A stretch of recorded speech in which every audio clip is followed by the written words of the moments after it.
E hoje tem pessoas que estão aceitando na mensagem, fazendo reforma, né, fazendo reavivamento, que estão sendo excluídas, né? Tem pessoas sinceras que estão vivendo a luz que nós temos, que a igreja adventista tem, estão saindo da igreja.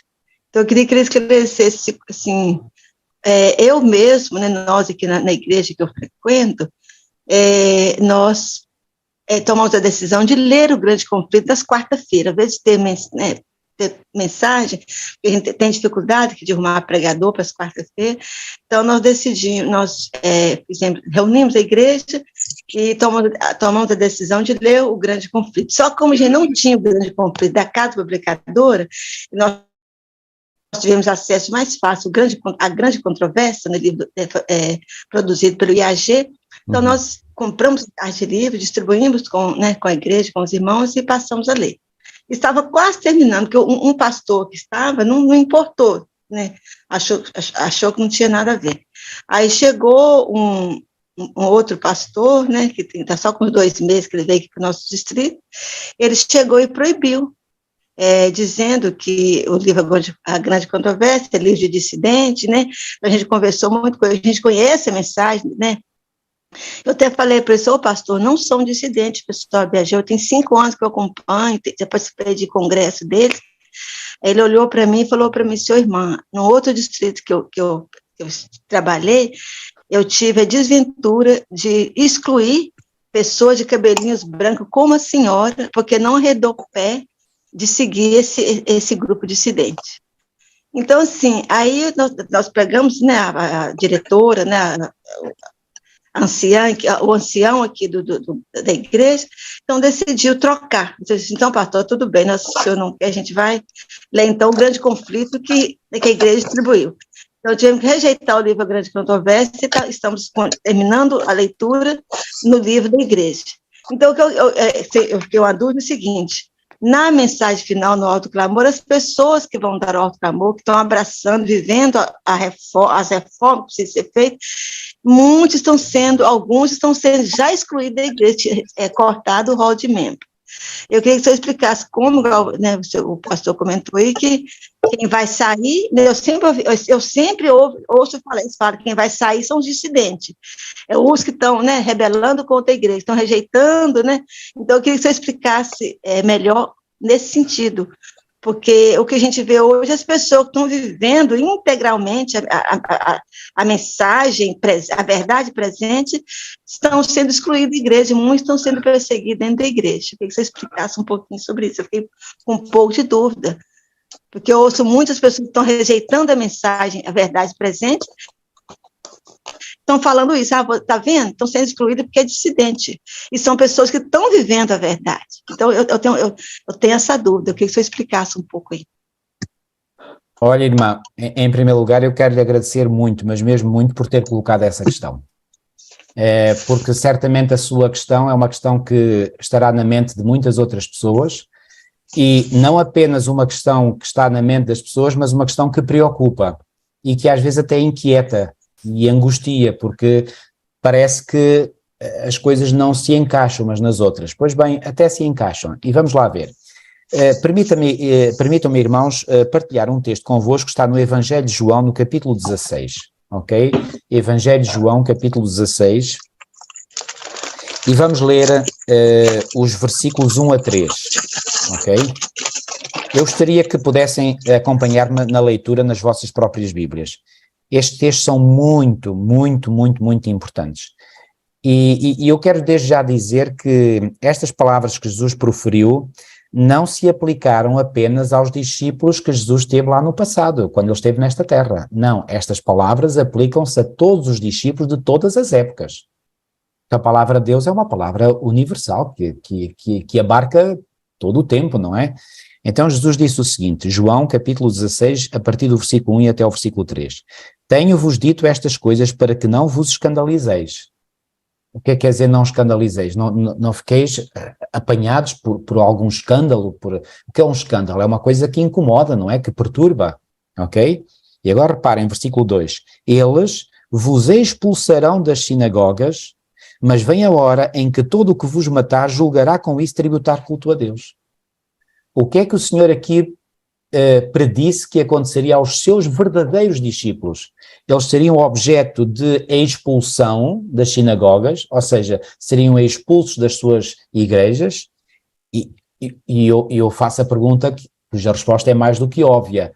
Quem é que vocês acham que expulsa estes verdadeiros discípulos das sinagogas? São pessoas, são ateus, são agnósticos, ou são pessoas que se dizem religiosas? Quem são os chefes das sinagogas? Não são pessoas religiosas? Quem são estes chefes das sinagogas? São dirigentes eclesiásticos. Isto aplica-se às sinagogas e aplica-se às igrejas. Então, são pessoas que se dizem crentes em Deus que fazem isto, e fazem isto por pessoas que são genuínas, mas até chegam ao ponto de matar, pensando que com isso estão a tributar culto a Deus. Bom, os irmãos dirão, bom, isto já foi uma realidade no passado, e é verdade, foi, em todas as épocas da história, e particularmente, olha, no judaísmo em primeiro lugar, porque muitos cristãos foram expulsos das sinagogas por se terem tornado cristãos, ou seja, por acharem que eram apóstatas do judaísmo, quando não eram, apenas estavam a conservar as grandes verdades que o judaísmo tinha a missão de proclamar ao mundo, vimos isto no estudo do remanescente, e agora aceitavam também a grande verdade de que Jesus de Nazaré era o Messias prometido, e portanto foram expulsos como sendo apóstatas, quando apóstatas eram aqueles que os expulsavam. Estão a entender? Portanto, isto aconteceu no judaísmo, depois aconteceu na própria igreja cristã, quando a igreja se cristalizou na apostasia. Pois bem, aqueles que estavam na apostasia e que atingiu sobretudo a liderança eclesiástica, portanto achavam que aqueles que permaneciam fiéis é que eram os apóstatas, quando eles é que eram os apóstatas. Ou seja, as coisas ficam invertidas, certo? Porquê que os líderes eclesiásticos do tempo de Jesus acharam que Jesus não era de Deus? Porque violava o sábado, por exemplo. Faziam essa acusação. Será que Jesus violava o sábado? Já vimos que não. Jesus não violava o sábado. Jesus observava rigorosamente o quarto mandamento. O que Jesus violava era, isso sim, as regras humanas, as tradições humanas. Ok? Então, ao longo da história sempre tem havido esta falsa avaliação de líderes que estão mal, ok? E que depois avaliam aqueles que estão bem como sendo eles é que estão mal. Isto tem sido uma constante na história. E eu pergunto, será que hoje é diferente? E a triste realidade é esta. Não, hoje não é diferente. Porquê? Porque não há nada de novo debaixo do sol. É o que está escrito. Reparem, o que é que aconteceu com os pioneiros da nossa igreja? Não foram eles, quase todos, na sua esmagadora maioria, membros de outras igrejas, das igrejas protestantes? E o que é que aconteceu a eles? Pois bem, aconteceu a esses, não é, que vieram a formar, foram os pioneiros da igreja adventista, eles foram expulsos das suas igrejas. Ellen White e a sua família foram expulsos, foram desvinculados da igreja metodista, à qual pertenciam. Ok? Então, sempre isto tem caracterizado o povo de Deus ao longo da história. E eu pergunto, hoje é diferente? Não é diferente, irmãos. Não é diferente. E agora repare o que Jesus disse no versículo 3. Isto farão porque não conhecem o Pai nem a mim. É uma triste realidade, mas é uma realidade. Portanto, as pessoas que agem com este espírito de não se darem ao trabalho de avaliarem a fé e os frutos que essas pessoas produzem, pois bem, correm o risco de expulsar pessoas que são tidas como dissidentes, quando aqueles que consideram os outros dissidentes, eles é que são os dissidentes. Irmãos, isto tem sido uma constante ao longo da história, e hoje não é diferente. Então, como harmonizar isso com aquilo que eu disse? É muito simples, irmãos. Reparem, quando eu disse que nós não devemos sair da igreja, deve ser por nossa iniciativa. Agora, se eu for expulso da igreja, não é? Então aí a culpa não é minha. Não fui eu que escolhi sair fora da igreja. Reparem, aqueles que vieram a formar, a ser os pioneiros da igreja adventista, nenhum deles escolheu sair fora das igrejas protestantes às quais pertenciam. Não, eles foram expulsos. Foram outros que fizeram isso. Portanto, aí a culpa não é deles. Reparem, os reformadores protestantes, Martinho Lutero e outros, eles não tinham a intenção de sair fora da Igreja Católica. Eles queriam contribuir para que houvesse uma reforma dentro da Igreja, para que a Igreja pudesse adequar-se àquilo que a palavra de Deus diz, mas não estava na mente deles, não estava mesmo no início, eles saírem da igreja. Porquê que eles então criaram novas igrejas? Porque tinham sido expulsos. Então Martinho Lutero não recebeu diretamente do Papa de Roma a carta de excomunhão, e quando ele recebeu essa carta, ele disse, eu excomungo o Papa também, jogou a carta no fogo. Ou seja, ele considerou que aquilo não valia de nada. Portanto, ele não era culpado da saída. Quem foi culpado da saída foi aqueles que o expulsaram. Volto a dizer, isto aconteceu com os judeus que foram, com aqueles que eram judeus e que vieram a ser os primeiros membros da Igreja Cristã, que foram expulsos das sinagogas. Aqui foi, digamos, a primeira aplicação destas palavras de Jesus, de João 16:2, mas depois, nos séculos que seguiram, isto aconteceu na própria Igreja Cristã, em que os verdadeiros e genuínos crentes foram expulsos, tiveram que se refugiar no deserto. Parem, quando nós lemos lá em Apocalipse 12, aquele capítulo que eu apresentei, que a mulher fugiu para o deserto, quem é a verdadeira mulher descrita no livro do Apocalipse? É aquela que é perseguida ou é a perseguidora? É aquela que é perseguida. Quem era a perseguidora? Era a igreja oficial. Reparem, a igreja oficial é que era a perseguidora. Mas segundo a Bíblia, quem é a igreja genuína? É a perseguidora ou é a perseguida? É a perseguida.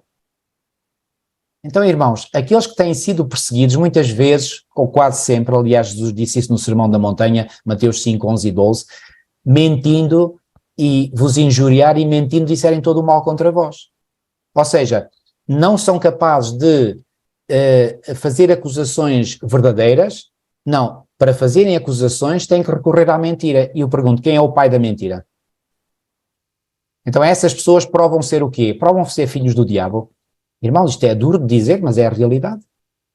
É uma triste realidade que hoje membros da igreja que querem, como a irmã disse, seguir mais de perto a palavra de Deus, o Espírito de profecia, estejam a ser criticados, em primeiro lugar, e depois ameaçados e finalmente às vezes até expulsos da igreja. Isso é uma triste realidade. Mas quem se mantiver fiel, apesar de ter vivido essas provas, essa pessoa é como se estivesse dentro da igreja. É como se estivesse dentro da igreja.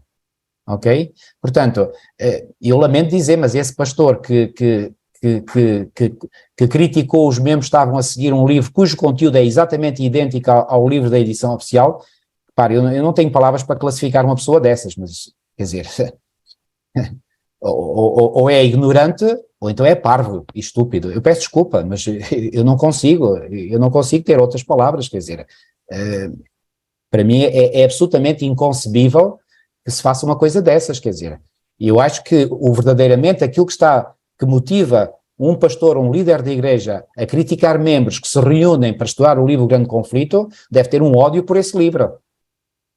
Porque senão ele pensaria assim, me importa que o livro seja publicado por A, B ou C, desde que o conteúdo seja o conteúdo verdadeiro. Amém, louvado seja Deus por haver um grupo de irmãos que se predispõem a estudar o livro.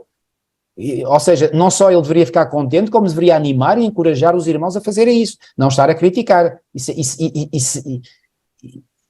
é horrível. Um indivíduo desses, eu digo claramente, nem sequer devia ser membro de igreja, quanto menos pastor.